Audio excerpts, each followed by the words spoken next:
যে ব্যক্তির কথা আপনি সারাক্ষণ ভাবতে থাকেন তিনি কি আদৌ আপনাকে সত্যি সত্যি ভালোবাসেন, অথবা আপনাদের মধ্যে কি কখনো সত্যিকারের একটা ভালোবাসার সম্পর্ক গড়ে উঠবার চান্স আছে? যদি সমস্ত পজিটিভ এনার্জিকে আপনি ক্লেম করতে চান, অবশ্যই অবশ্যই সাবস্ক্রাইব করতে ভুলবেন না।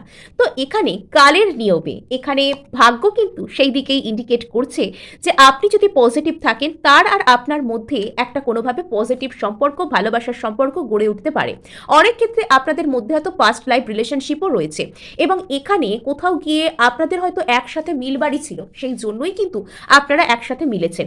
এবং এই ব্যক্তি মনের মধ্যে কোথাও গিয়ে আপনাকে মিস করেন, আপনাকে ছাড়া একাকিত্বকে অনুভব করেন, এবং ইনি কোথাও গিয়ে আপনার সাথে একটা স্টেবিলিটিকে পেতে হবে, আপনার সাথে একটা ভালো পার্টনারশিপকে করতে হবে, সেই যে প্রয়োজনটা সেটাও কিন্তু অনুভব করেন। কিন্তু এনার মনের মধ্যে কোনো একটা দোটানা রয়েছে, সেটা এনার ফ্যামিলি, কাজকর্ম যা কিছু হতে পারে। সো ইনি সেই জায়গা থেকে কিন্তু হিল করছেন, এখানে অনেক অনেক আশার জায়গা রয়েছে।